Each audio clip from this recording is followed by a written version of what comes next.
बिस्मिल्लाहिर्रहमानिर्रहीम। अस्सलाम वालेकुम स्टूडेंट्स, मैं हूं हसन फरीद, आपका फिजिक्स टीचर। स्टूडेंट्स, आज का हमारा आर्टिकल है ओहम्स लॉ। ओहम्स लॉ आप लोग पहले भी पढ़कर आए हैं 10th क्लास में, लेकिन हम आज इसकी ज़्यादा डेप्थ को देखेंगे और कॉन्सेप्ट देखेंगे कि ओहम्स लॉ क्यों इंपॉर्टेंट है। इलेक्ट्रिसिटी के हर कॉन्सेप्ट को समझने के लिए ओहम्स लॉ इतना ही इंपॉर्टेंट है जितना मैकेनिक्स को समझने के लिए न्यूटन के लॉज और जितना इलेक्ट्रोस्टैटिक्स को समझने के लिए कूलम्स का लॉ। तो स्टूडेंट्स, आइए जरा स्टार्ट करते हैं ओहम्स लॉ। स्टूडेंट्स, सबसे पहले हम डिस्कस करेंगे कि ओहम्स लॉ जो है ये किसने दिया था। ये बेसिकली एक जर्मन फिजिसिस्ट थे जिनका नाम था जॉर्ज साइमन ओहम। उन्होंने ये लॉ दिया था। तो सबसे पहले मैं इसकी हिस्ट्री लिख दूं यहां पर। This law was, Ohm's law was given by German physicist, उनका नाम था जॉर्ज साइमन ओहम।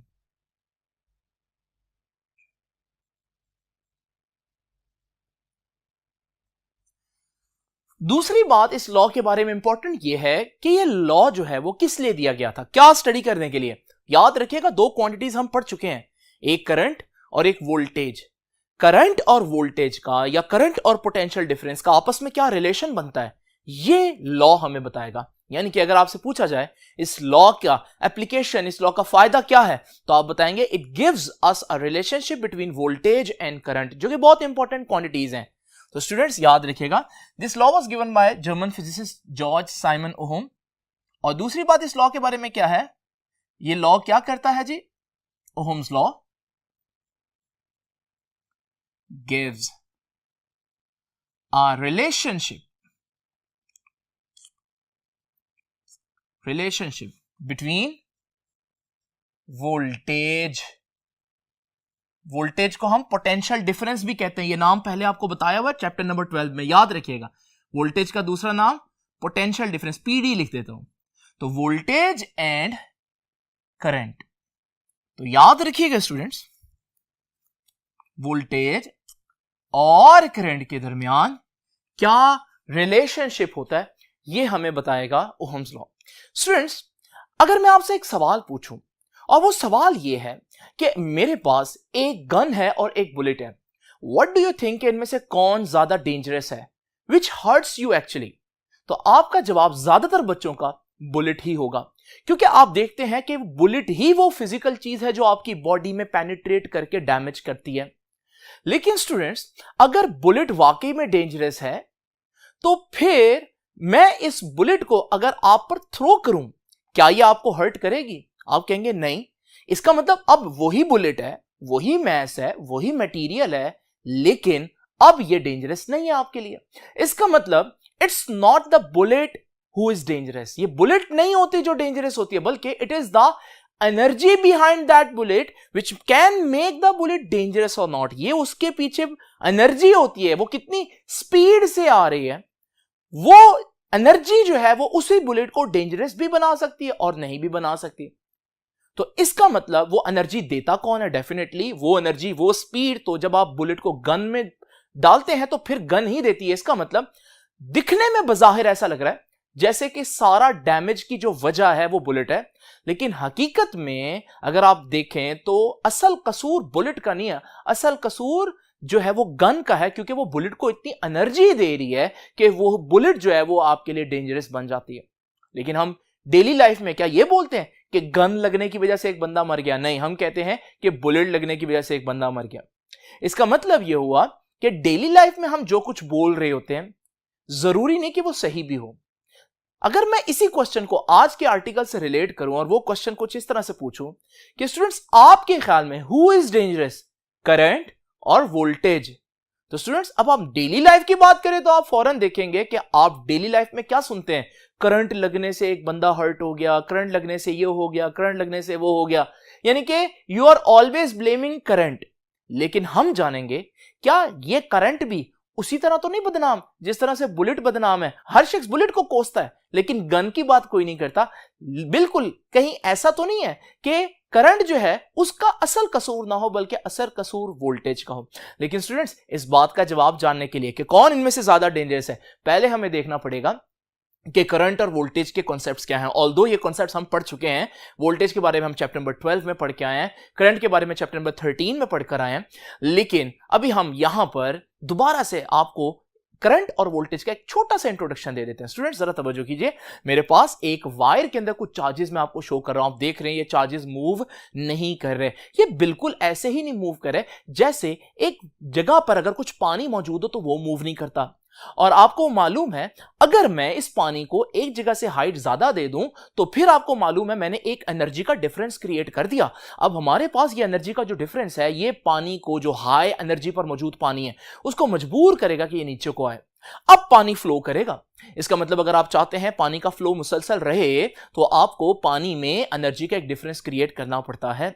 बिल्कुल, आते हैं वापस अपनी एग्जांपल पर। ये मेरे पास वायर्स और उसके अंदर चार्जेस मौजूद हैं और आप जानते हैं ये चार्जेस मूव नहीं कर रहे, लेकिन मैं चाहता हूं कि ये चार्जेस मूव करें तो मुझे यहां पर भी एक डिफरेंस क्रिएट करना पड़ेगा स्टूडेंट्स। और वो डिफरेंस मैं कैसे क्रिएट करूंगा? वो एनर्जी का डिफरेंस क्रिएट करेगा ये एक सेल या बैटरी। जब मैं सेल या बैटरी को अटैच करता हूं तो मैं क्या करता हूं, बेसिकली चार्जेस को एक तरफ से हाई एनर्जी दे देता हूं और दूसरी तरफ लो एनर्जी होती है, और ये एनर्जी का जो डिफरेंस है ये चार्जेस को मूव करने पर मजबूर करता है।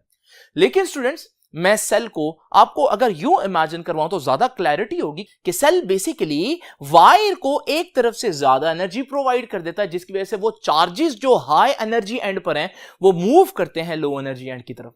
ये जो मैं आपको पिक्चर दिखा रहा हूं जिसमें सेल ने वायर को एक तरफ से ऊपर कर दिया, ये एक्चुअल फिगर नहीं है, वायर उधर ही पड़ी रहती है। एनर्जी के लिहाज से मैं बता रहा हूं कि बेसिकली हमारे पास एनर्जी कहां ज्यादा और कहां कम होती है। स्टूडेंट्स, आप ये जो सेल लगाते हैं ये सेल बेसिकली वायर के दरमियान एनर्जी का डिफरेंस भी कह सकते हैं, लेकिन हम यहां पर कहेंगे पोटेंशियल डिफरेंस क्रिएट कर देता है, जिसकी वजह से चार्जेस फ्लो करना शुरू कर देते हैं। नाउ स्टूडेंट्स जरा तवज्जो कीजिए, ये जो एनर्जी का डिफरेंस है यहां पर आप देख रहे हैं जो सेल ने दिया है, इसे हम पोटेंशियल डिफरेंस के तौर पर बताते हैं। तो ये है पोटेंशियल डिफरेंस या वोल्टेज, और इस वोल्टेज के आने की वजह से वो जो वायर्स के अंदर चार्जेस का जो फ्लो शुरू हो गया है वो है स्टूडेंट्स करंट। तो यहां से आप लोगों ने एक बात देखी कि चार्जेस तो वायर में पहले भी मौजूद थे, लेकिन क्या चार्जेस फ्लो कर रहे थे? क्या वो charges as a current appear हो रहे थे? नहीं।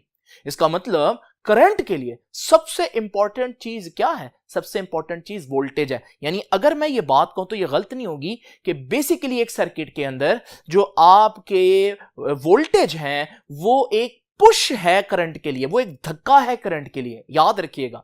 और याद रखिएगा स्टूडेंट्स, अगर आपके पास ये पुश नहीं है तो करंट नहीं होगा। यानी कि मैं आसान अल्फाज में कहूं तो मैं कहूंगा कि वोल्टेज क्या है? Voltage is the cause and current is its effect. Voltage होगा तो करंट होगा, ये बहुत इंपॉर्टेंट बात है स्टूडेंट्स, इसको आप लोगों ने नहीं भूलना। इसका मतलब करंट की असल वजह कौन है? करंट की वजह पोटेंशियल डिफरेंस है या वोल्टेज है। जब वोल्टेज ही नहीं होगी तो करंट नहीं होगा। और स्टूडेंट्स जरा तवज्जो कीजिए, अगर मैं वोल्टेज बहुत ज्यादा कर दूं तो एनर्जी का डिफरेंस इतना ज्यादा होगा कि चार्जेस बहुत ज्यादा तेजी से फ्लो करेंगे और मैं कहूंगा कि करंट ज्यादा हो गया। और अगर पोटेंशियल डिफरेंस बहुत कम है तो आप देखेंगे कि करंट भी कम होगा। वही वायर है, कभी करंट कम दे रही है, कभी करंट ज्यादा दे रही है। इसका करंट का मसला नहीं है, मसला इसके अक्रॉस लगी वोल्टेज का है। तो जितना ज्यादा वोल्टेज होगा उतना एनर्जी का डिफरेंस ज्यादा क्रिएट होगा और उतना ज्यादा करंट फ्लो करेगा। तो स्टूडेंट्स आप लोगों ने एक बात सीखी कि अगर मैं ये दोनों एग्जांपल्स को गौर से देखूं तो मैं कहूंगा जिस तरह से जो बुलेट और गन की एग्जांपल दी उसमें बुलेट की स्पीड असल बुलेट की वजह से नहीं बल्कि गन की वजह से है, बिल्कुल इसी तरह से इलेक्ट्रिकल सर्किट्स के अंदर करंट कितना होगा ये करंट खुद नहीं डिसाइड करता बल्कि वोल्टेज या पोटेंशियल डिफरेंस डिसाइड करता है। तो फिर स्टूडेंट्स असल में कौन डेंजरस हुआ? ये करंट डेंजरस नहीं है, यानी कि करंट तो डेफिनेटली डेंजरस बन जाता है, लेकिन उसकी वजह कौन है? उसकी वजह करंट को खुद बनाने वाला यानी कि पोटेंशियल डिफरेंस है। तो स्टूडेंट्स अगर मैं आपसे आम तौर पर पूछूं तो आपका कॉन्सेप्ट क्या होता है? कौन डेंजरस है? बच्चे कहते हैं करंट डेंजरस है, लेकिन याद रखिएगा उस करंट को बनाने वाला कौन है, उसको फ्लो करवाने वाला कौन है, उस करंट का मैग्नीट्यूड किसके हाथ में, वो वोल्टेज के हाथ में। तो जब वोल्टेज ज्यादा होती है फिर करंट बेचारा तो ज्यादा हो जाता है, लेकिन क्योंकि हम आम जिंदगी में वोल्टेज की बात नहीं करते, करंट की बात करते हैं, इसलिए हम यही कहते हैं कि करंट लगने से एक बंदा हर्ट हुआ। हालांकि हमें कहना चाहिए कि वोल्टेज ने उस बंदे को हर्ट किया है, क्योंकि वोल्टेज ना होती तो चार्जेस जितने मर्जी ज्यादा होते, करंट हमारे पास उतना ना बनता।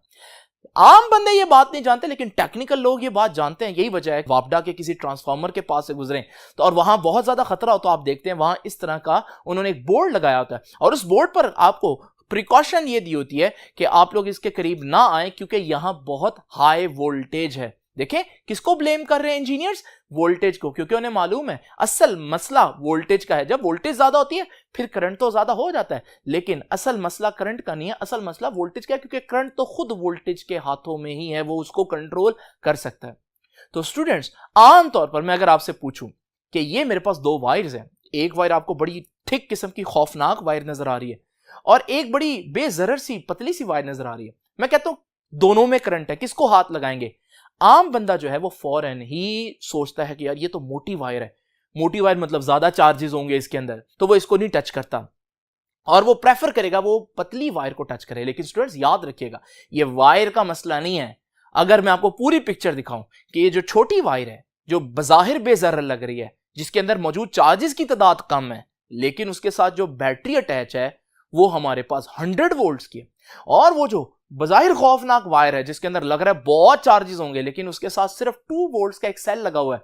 तो अब बताइए, आप खुद ही फैसला कीजिए कि कौन एक्चुअली ज्यादा डेंजरस हो सकता है। तो स्टूडेंट्स डेफिनेटली इस केस में जो बारीक वायर है वो ज्यादा डेंजरस हो सकती है, क्योंकि उसके साथ जो वोल्टेज लगी है वो बहुत ज्यादा स्ट्रांग है, और वो जो थिक वायर है वो आपको इतना ज्यादा डिस्टर्ब नहीं कर सकती, क्योंकि उसके साथ जो वोल्टेज है वो बहुत कम 2 वोल्ट्स लगे हुए हैं। तो स्टूडेंट्स, ये सारी तमहीद मैंने बांधी है सिर्फ आपको ये बताने के लिए कि कौन किसको क्रिएट कर रहा है, वोल्टेज करंट को या करंट वोल्टेज को। स्टूडेंट्स, वोल्टेज करंट बनाता है, और वोल्टेज जितना ज्यादा होगा करंट उतना ज्यादा होगा। इसे मैथमेटिक्स में हम कहते हैं डायरेक्टली प्रोपोर्शनल, और ओहम्स का लॉ भी यही कहता है। तो हम लोगों ने क्या पढ़ा ओहम्स लॉ के में, हम क्या चाहते हैं, we want to give a relationship between voltage and current, और हम लोगों ने रिलेशनशिप निकाल लिया, और वो रिलेशनशिप क्या है कि जितना वोल्टेज ज्यादा उतना ही करंट भी ज्यादा होगा। तो स्टूडेंट्स, ये बात मैं लिख देता हूं, this is actually the statement of Ohm's law. तो ओहम्स लॉ क्या कहता है, वो कहता है कि current flowing through a conductor, अगर किसी कंडक्टर में से करंट पास कर रहा हो तो वो क्या होगा, is directly proportional to voltage या पोटेंशियल डिफरेंस। जितना ज्यादा पोटेंशियल डिफरेंस होगा करंट उतना ज्यादा होगा। ये सिंपल सी बात जो अब आपको लग रही है, ये बेसिकली ओहम्स का लॉ है। नाउ स्टूडेंट्स, जरा तवज्जो कीजिए, ये स्टेटमेंट बुक में यहां तक नहीं है, इससे आगे भी एक लाइन है जो कि मैं आपको बाद में बताऊंगा। अभी स्टूडेंट्स जरा देखते हैं ओहम ने ये जो बात की है, क्या मैं इसको मैथमेटिकली लिख सकता हूं? बिल्कुल लिख सकता हूं। देखिए बड़ी सिंपल सी बात है, करंट डायरेक्टली प्रोपोर्शनल है वोल्टेज के, तो इसे तो यूं नहीं लिखना चाहिए कि करंट डायरेक्टली प्रोपोर्शनल है वोल्टेज के, जितना वोल्टेज ज्यादा करूंगा करंट उतना ज्यादा होता जाएगा। और स्टूडेंट्स, आपको मालूम है यहां कांस्टेंट से मल्टीप्लाई करना पड़ेगा अगर मैं प्रोपोर्शनैलिटी की जगह इक्वलिटी चाहता हूं। तो स्टूडेंट्स, यहां पर मैं जिस कांस्टेंट से मल्टीप्लाई कर रहा हूं वो है 1/r। इसके बारे में भी डिस्कस करते हैं स्टूडेंट्स। आइए जरा इस r को उस तरफ ले जाते हैं, तो ये इक्वेशन क्या बन जाएगी, v = i r। तो ये है हमारे पास ओहम्स लॉ की फाइनल शक्ल। This is very important. ये ओहम्स लॉ जो है ये बहुत इंपॉर्टेंट है। नाउ स्टूडेंट जरा तवज्जो कीजिए, हम ये जानना चाहेंगे डेफिनेटली कि ये R क्या है। R stands for resistance of wire. जिस वायर में से करंट पास कर रहा है उसकी रेजिस्टेंस। रेजिस्टेंस का एक और नाम भी याद रखिएगा, हिंड्रेंस। हिंड्रेंस या रेजिस्टेंस दोनों का मतलब होता है ऑपोजिशन। स्टूडेंट्स, रेजिस्टेंस बिल्कुल ऐसे ही है जैसे मैकेनिक्स में हम फ्रिक्शन पढ़ते हैं, आपको मालूम है फ्रिक्शन का काम क्या होता है? फ्रिक्शन का काम अपोज करना होता है मोशन को। बिल्कुल इसी तरह से रेजिस्टेंस का काम क्या है? रेजिस्टेंस का काम करंट को अपोज करना होता है। स्टूडेंट्स, करंट क्या है? करंट चार्जेस का फ्लो है। अगर हम एक वायर के अंदर बहुत जूम करके देखें तो हमें पता चलेगा कि एक्चुअली में जो इलेक्ट्रॉन्स हैं वो एक जगह से दूसरी जगह इतनी आसानी से नहीं जा रहे। दरमियान में मौजूद एटम्स जो हैं वो अपनी जगह पर पोजीशन पर फिक्स हैं और ये इलेक्ट्रॉन्स बार बार उनसे टकराते हैं तो इनका फ्लो बार बार जो है वो अपोज होता है। तो इसका मतलब ये जो अपोजिशन आ रही है इसे हम कहेंगे कि ये रेजिस्टेंस ऑफ द वायर है। तो याद रखिएगा, what is resistance? Resistance is the opposition offered by the conductor to flow of current. तो what is resistance? Opposition offered by conductor to flow of current। और स्टूडेंट्स याद रखिएगा, actually में conductor के अंदर ऑपोजिशन देने की असल वजह कौन है? कंडक्टर के अंदर ऑपोजिशन देने की असल वजह वो एटम्स हैं जो अपनी जगह पर फिक्स हैं। इलेक्ट्रॉन्स बार बार उन एटम से कोलाइड करते हैं, टकराते हैं, तो वो जो फ्लो है उनका वो बार बार खराब होता है, रुकता है, अपोज होता है। इसे हम बोलते हैं स्टूडेंट्स रेजिस्टेंस। स्टूडेंट्स, यहां मैं आप लोगों को एक चीज बताना चाहूंगा, तो आइए जरा चलते हैं नेक्स्ट बोर्ड पर। स्टूडेंट्स, यहां बच्चे थोड़ा सा कंफ्यूज इस वजह से होते हैं कि जब वो बुक में यही मैथमेटिकल फॉर्म देखते हैं तो वो देख रहे हैं कि मैथमेटिकल फॉर्म में बुक ने बेसिकली स्टार्ट किया है v is directly proportional to i से। इस एक्सप्रेशन को गौर से देखें, ये एक्सप्रेशन है v is directly proportional to i। अच्छा, अगर यहां से स्टार्ट करें तो फिर आप रेजिस्टेंस से मल्टीप्लाई कर दें तो v is equal to IR आ जाएगा, यानी कि आपने किससे मल्टीप्लाई किया? R से। लेकिन स्टूडेंट्स याद रखिएगा, ये टेक्निकली गलत है, क्योंकि मैथमेटिक्स में आप लोग जानते हैं v is directly proportional to i अगर हम इस तरह से लिखें तो इसका मतलब है कि वोल्टेज करंट पर डिपेंड कर रही है। लेकिन हम लोगों ने आज क्या पढ़ा? ये तो करंट है जो वोल्टेज पर डिपेंड करता है। तो इसका मतलब हमें इसको ऐसे नहीं बल्कि ऐसे लिखना चाहिए। और जब हम ऐसे लिखेंगे तो फिर हम यही चीज लाने के लिए r से मल्टीप्लाई नहीं बल्कि 1/r से मल्टीप्लाई करेंगे, ताकि ये r इधर आकर मल्टीप्लाई हो जाए। तो अब ये बना IR और इधर रह जाएगा v, यानी v is equal to IR। तो याद रखिएगा, एक्चुअली में आपका प्रोपोर्शनैलिटी कांस्टेंट R नहीं है बल्कि 1/R है। R रेजिस्टेंस कहलाता है और 1/R तो रेजिस्टेंस का भी उल्टना हो गया, यानी रेसिप्रोकल हो गया। तो याद रखिएगा, 1/रेजिस्टेंस यानी रेजिस्टेंस का उल्ट यानी रेजिस्टेंस का ऑपोजिट रेसिप्रोकल कहलाता है कंडक्टेंस। और जैसे कि नाम से जाहिर है ये रेजिस्टेंस का उल्ट ही होना चाहिए, क्योंकि रेजिस्टेंस क्या है? करंट को कितनी ऑपोजिशन हो रही है। कंडक्टेंस क्या है? कंडक्टर किसे कहते हैं? जो करंट को जाने देता है, यानी करंट को कितनी ऑपोजिशन नहीं हो रही, करंट को कितनी इजाजत मिल रही है गुजरने की। तो स्टूडेंट्स, ये छोटी सी बात है जो आप लोगों ने याद रखनी है और कंफ्यूज नहीं होना। आइए चलते हैं वापस अपने लेक्चर की तरफ। नाउ स्टूडेंट्स, आप लोग जान गए हैं कि रेजिस्टेंस बेसिकली क्या है। अब मैं आप लोगों के सामने रेजिस्टेंस का यूनिट एक्सप्लेन करूंगा, लेकिन उससे पहले मैं जरा रेजिस्टेंस का फार्मूला बना दूं। भाई, रेजिस्टेंस का फार्मूला क्या है? ओहम्स लॉ ही है। V is equal to IR है ना, तो आप R एक तरफ रख लें, I उधर जाकर V से डिवाइड कर दें। तो स्टूडेंट्स, ये अब हमारे पास रेजिस्टेंस का फार्मूला आ गया। क्या फार्मूला है रेजिस्टेंस का? R is equal to V/I। तो अगर आप लोग इसका यूनिट निकालना चाहते हैं तो आप पहले वोल्टेज और करंट का यूनिट पुट कर दें। अब आप लोग जानते हैं वोल्टेज का यूनिट हम लोग ने पढ़ा वोल्ट्स होता है, ये वोल्टेज का यूनिट आ गया। और करंट का यूनिट हम लोगों ने पढ़ा, करंट का यूनिट क्या होता है स्टूडेंट्स? एम्पियर्स। और वोल्टेज को जब एम्पियर से डिवाइड कर दें तो हमारे पास आता है रेजिस्टेंस का यूनिट जो कि है ओहम। याद रखिएगा स्टूडेंट्स, ये है हमारे पास ओहम यूनिट जो है रेजिस्टेंस का। ओहम जो है वो किसके बराबर है? Volt over ampere. और याद रखिएगा, अगर मैं 1 ओहम चाहता हूं 1, तो उसके लिए वोल्ट भी 1 होना चाहिए और एम्पियर भी 1 होना चाहिए, क्योंकि 1 डिवाइडेड बाय 1 इज 1। तो अगर आपसे कोई पूछे व्हाट इज 1 ओहम, 1 ओहम कितना होता है? तो आप कहेंगे 1 ओहम वो रेजिस्टेंस होगी जब किसी कंडक्टर में 1 वोल्ट पोटेंशियल डिफरेंस दें और कंडक्टर के अंदर 1 एम्पियर करंट बन जाए, तो उस वक्त उस कंडक्टर की रेजिस्टेंस कितनी है?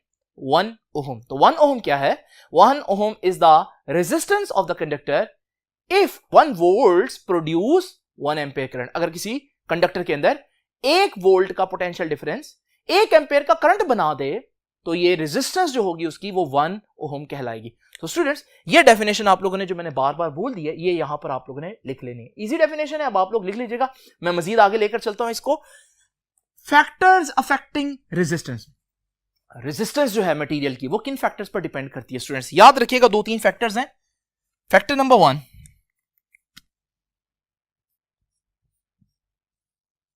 ये जो रेजिस्टेंस है it depends upon nature of material. ये डिपेंड करता है कि वो मटेरियल कैसा है, उसके अंदर बॉन्डिंग्स वगैरह कैसी हैं। मिसाल के तौर पर आप लोग जानते हैं कि अगर आप एक वुड की बात करते हैं, लकड़ी की, तो आप लोगों ने बचपन से सुना हुआ है कि जो लकड़ी है अगर वो आपके हाथ में तो आपको करंट नहीं लगेगा, क्योंकि लकड़ी जो है उसकी रेजिस्टेंस इतनी ज्यादा है कि उसमें से करंट नहीं बह सकता। इसी तरह प्लास्टिक के बारे में आपने सुना होगा, रबड़ के बारे में। तो स्टूडेंट्स, ये वो चीजें हैं जिनकी रेजिस्टेंस बहुत ज्यादा है। मेटल्स की रेजिस्टेंस जो है वो बहुत कम है, उनमें से बहुत ज्यादा करंट पास करता है। तो ये जो रेजिस्टेंस कम ज्यादा हो रही है, इसकी वजह कौन है? ये मटेरियल खुद है। तो कुछ मटेरियल ऐसे होते हैं जिनकी रेजिस्टेंस ज्यादा होती है, कुछ मटेरियल ऐसे होते हैं जिनकी रेजिस्टेंस कम होती है। और आपकी रेजिस्टेंस किस पर डिपेंड करेगी? याद रखिएगा, resistance depends upon geometry of wire. Geometry का क्या मतलब है? ज्योमेट्री से मुराद है वायर की लेंथ कैसी है, वायर का एरिया कैसा है। ये सारी चीजें स्टूडेंट्स आज नहीं बल्कि ये नेक्स्ट आर्टिकल आएगा रेजिस्टिविटी का, उसमें एक्सप्लेन करूंगा। फिलहाल आप याद रखिए कि ज्योमेट्री भी इंपॉर्टेंट होती है। अगर मेरे पास एक जैसी वायर है, दोनों एल्यूमिनियम की वायर है, लेकिन एक पतली है और एक थिक है, तो क्या उनकी रेजिस्टेंस एक जैसी होगी? नहीं स्टूडेंट्स, ज्योमेट्री मैटर करती है। और तीसरा और बहुत important, physical state. Physical state such as temperature. तीसरी जिस चीज पर रेजिस्टेंस डिपेंड करती है स्टूडेंट्स, वो है कि उस वायर का टेम्परेचर क्या है। टेम्परेचर कम ज्यादा होने से भी रेजिस्टेंस चेंज हो जाती है। आपने देखा, अगर मैंने इनमें से कोई एक चीज भी चेंज कर दी तो रेजिस्टेंस चेंज हो जाएगी, क्योंकि ये फैक्टर अफेक्टिंग रेजिस्टेंस है। और जब रेजिस्टेंस चेंज हो गई, रेजिस्टेंस तो कांस्टेंट था, तो फिर ओहम्स लॉ नहीं लग सकेगा। इसका मतलब अगर आप ओहम्स लॉ अप्लाई करना चाहते हैं तो रेजिस्टेंस कांस्टेंट रखनी चाहिए, और रेजिस्टेंस कांस्टेंट रखने के लिए ये सारी वैल्यूज कांस्टेंट होने चाहिए। फॉर एग्जांपल टेम्परेचर वगैरह कांस्टेंट होना चाहिए। ये बात स्टेटमेंट मैंने अभी नहीं लिखी थी। Current flowing through a conductor is directly proportional to voltage. Current voltage की डायरेक्टली प्रोपोर्शनल होगा, प्रोवाइडेड दैट, भाई शर्त है इसकी आगे एक, और वो क्या है? Provided that physical state such as temperature remains constant।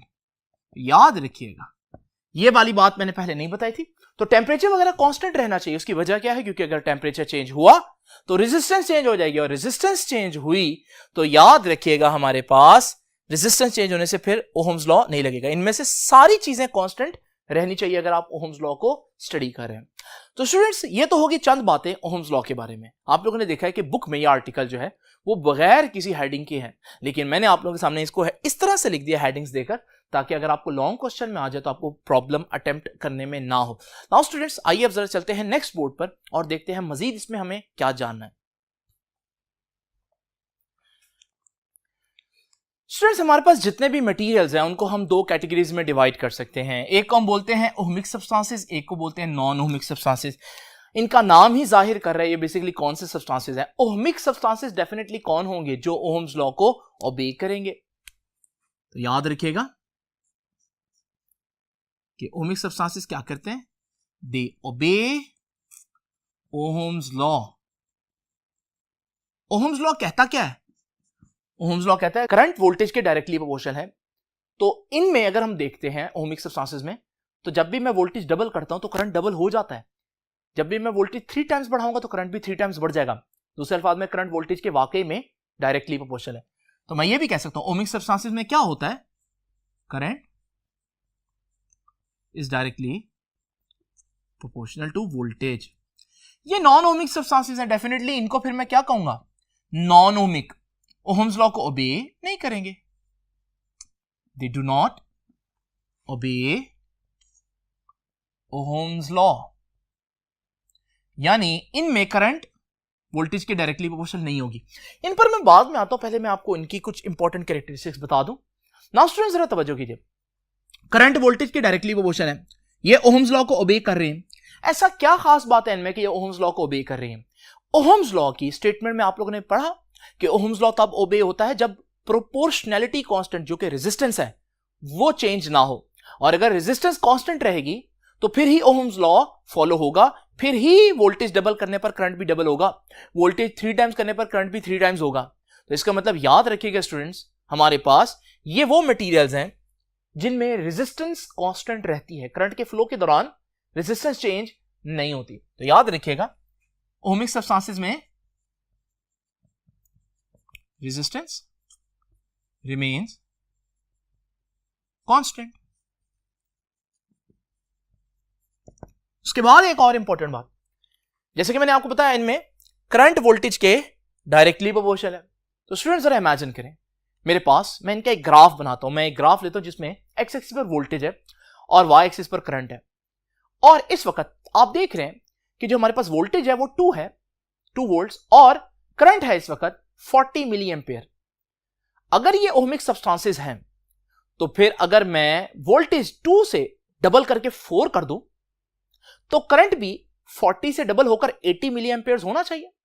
अब मेरे पास ये पॉइंट आएगा, और अगर मैं वोल्टेज को डबल करने की बजाय 3 टाइम्स कर दूं, तो पहले 2 वोल्ट है तो 3 टाइम्स करूंगा तो 6 वोल्ट हो जाएगा। तो जब 6 वोल्ट होगा तो करंट भी 40 मिली एम्पियर से 3 टाइम्स हो जाएगा, तो 120 मिली एम्पियर हो जाएगा। नाउ स्टूडेंट्स, इस तरह से जब मैं ये पॉइंट्स प्लॉट करता रहूंगा तो इन पॉइंट्स को अगर मैं मिलाऊं तो आप देखेंगे I will get a straight line. मेरे पास ये स्ट्रेट लाइन जो है वोल्टेज करंट ग्राफ के ऊपर इस बात की निशानदेही कर रही है कि जब जब मैंने जिस रेशो में वोल्टेज बढ़ाई है उसी रेशो में करंट भी बढ़ा है। दूसरे अल्फाज में करंट वोल्टेज के डायरेक्टली प्रोपोर्शनल रहा है। तीसरे अल्फाज में ओहम्स लॉ ओबे हुआ है, यानी कि ये ओमिक सब्सटेंसेस का ग्राफ है। तो ओमिक सब्सटेंसेस का ग्राफ कैसा दिखेगा? स्ट्रेट लाइन ग्राफ होगा, जैसे कि आप लोगों को दिख रहा है। स्टूडेंट्स याद रखिएगा, अगर मैं वोल्टेज करंट ग्राफ बनाऊं तो इस ग्राफ में अगर आपके पास स्ट्रेट लाइन आ जाए तो फिर स्ट्रेट लाइन ये बता रही है कि हमारे पास ओहम्स लॉ ओबे हो रहा है। तो ये भी एक बहुत इंपॉर्टेंट बात है कि ओमिक सब्सटेंसेस में voltage current graph is a straight line. ठीक है, एक स्ट्रेट लाइन होगी। नाउ स्टूडेंट्स, आखिरी बात आप लोग ये पूछेंगे कि सर ये तो आपने सारा बता दिया कि ओमिक सब्सटेंसेस कैसे होते हैं, कोई एग्जांपल भी तो देना, कौन ओमिक सब्सटेंस है रियल लाइफ में? याद रखिएगा 100% तो कोई भी नहीं होता, लेकिन जब हम बात करते हैं रियल लाइफ की तो करीब तरीन जो चीजें हैं ओमिक सब्सटेंसेस के, वो स्टूडेंट्स बेस्ट कंडक्टर्स हैं। और वो बेस्ट कंडक्टर्स में आपको मालूम है कॉपर, सिल्वर और गोल्ड आते हैं। तो याद रखिएगा इनकी एग्जांपल्स क्या हैं, ओमिक सब्सटेंसेस की एग्जांपल्स हैं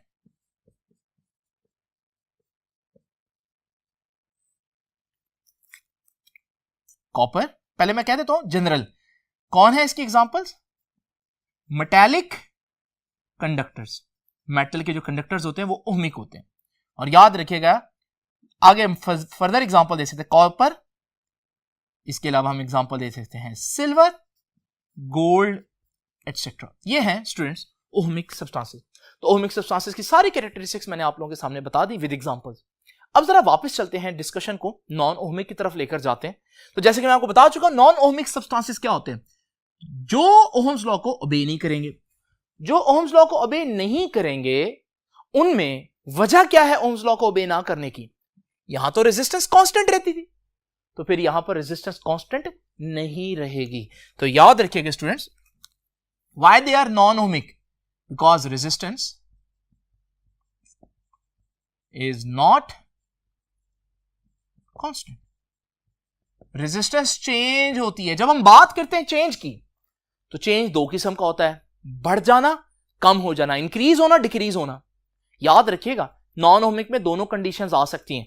इसलिए यहां से आगे मैं नॉन ओमिक की दो कैटेगरीज आपके सामने बना देता हूं। एक कैटेगरी वो है जिसमें रेजिस्टेंस टेम्परेचर बढ़ने से बढ़ती है, और एक कैटेगरी वो है जिनमें रेजिस्टेंस टेम्परेचर बढ़ने से कम होती है। यानी एक में रेजिस्टेंस टेम्परेचर के डायरेक्टली और एक में रेजिस्टेंस टेम्परेचर के इनवर्सली प्रोपोर्शनल है। नाउ स्टूडेंट्स याद रखिएगा, जब टेम्परेचर बढ़ाने से रेजिस्टेंस बढ़ेगी या टेम्परेचर बढ़ाने से रेजिस्टेंस कम होगी, दोनों सूरतों में रेजिस्टेंस कांस्टेंट तो ना रही, और जब रेजिस्टेंस कांस्टेंट नहीं रहेगी तो ओहम्स लॉ तो अप्लाई नहीं हो सकता, और जब ओहम्स लॉ नहीं फॉलो करेगा वो चीज, तो फिर हमारे पास उसका जो ग्राफ है वो स्ट्रेट लाइन नहीं आएगा। अब स्ट्रेट लाइन नहीं आएगा तो कर्व ही आएगा।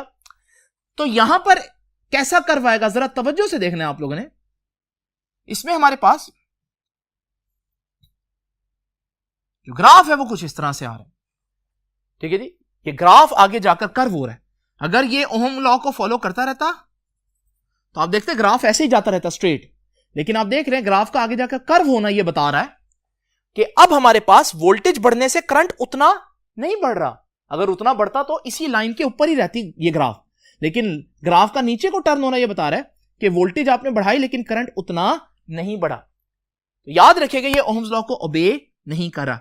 ये वो कर्व देंगे जिनमें टेम्परेचर बढ़ने से रेजिस्टेंस बढ़ती है। इनकी एग्जांपल्स याद रखिएगा, फिलामेंट बल्ब, बल्ब फिलामेंट लिख देते हैं, ठीक है। तो आपके पास जो बल्ब का फिलामेंट होता है, आप जानते हैं जब हम बल्ब को ऑफ करते हैं तो उस वक्त उसका टेम्परेचर कुछ और होता है, लेकिन जब बल्ब ऑन हो जाता है तो उसका टेम्परेचर आहिस्ता आहिस्ता बढ़ना शुरू हो जाता है, और जब टेम्परेचर बढ़ता है तो रेजिस्टेंस बढ़ेगी, और जब रेजिस्टेंस बढ़ेगी तो हमारे पास कुछ ऐसा ग्राफ आएगा। तो कर्व ग्राफ आएगा, स्ट्रेट लाइन नहीं आएगा।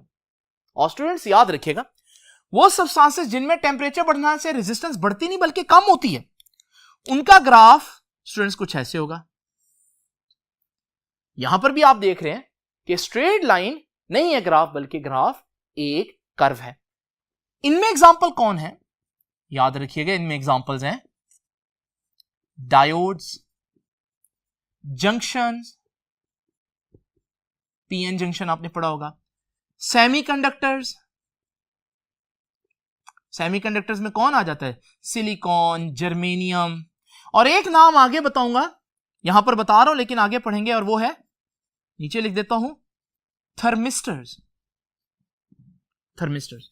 तो स्टूडेंट्स ये है हमारे पास बेसिकली वो सब्सटेंसेस जो ओहम्स लॉ को फॉलो नहीं करते। तो याद रखिएगा ये बात, यहां से देखिए ग्राफ नीचे को जा रहा है, तो बच्चे समझते हैं ग्राफ नीचे जो जा रहा है तो इसका मतलब रेजिस्टेंस कम हो रही है, नहीं, इसका मतलब रेजिस्टेंस ज्यादा हो रही है, रेजिस्टेंस इंक्रीज कर रही है।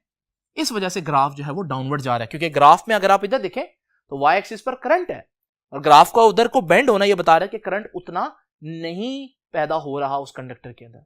तो स्टूडेंट्स ये है हमारे पास ओहमिक और नॉन ओहमिक सब्सटेंसेस की कैटेगरीज। आई होप कि ओहम्स लॉ आपको समझ में आया होगा, और ये आपको पता चला होगा कि एक्चुअली किसको ब्लेम करना चाहिए, करंट को या वोल्टेज को। करंट जो है हमारी बॉडी में प्रॉब्लम क्रिएट करता है, लेकिन उसकी वजह हकीकत में करंट नहीं है, बल्कि करंट को बनाने वाली चीज, और वो कौन है, वो वोल्टेज है। तो स्टूडेंट्स ये था ओहम्स लॉ। आई होप कि आपको ये सारी चीजें समझ में आई होगी। आपसे मुलाकात होगी हम इंशाल्लाह नेक्स्ट लेक्चर में।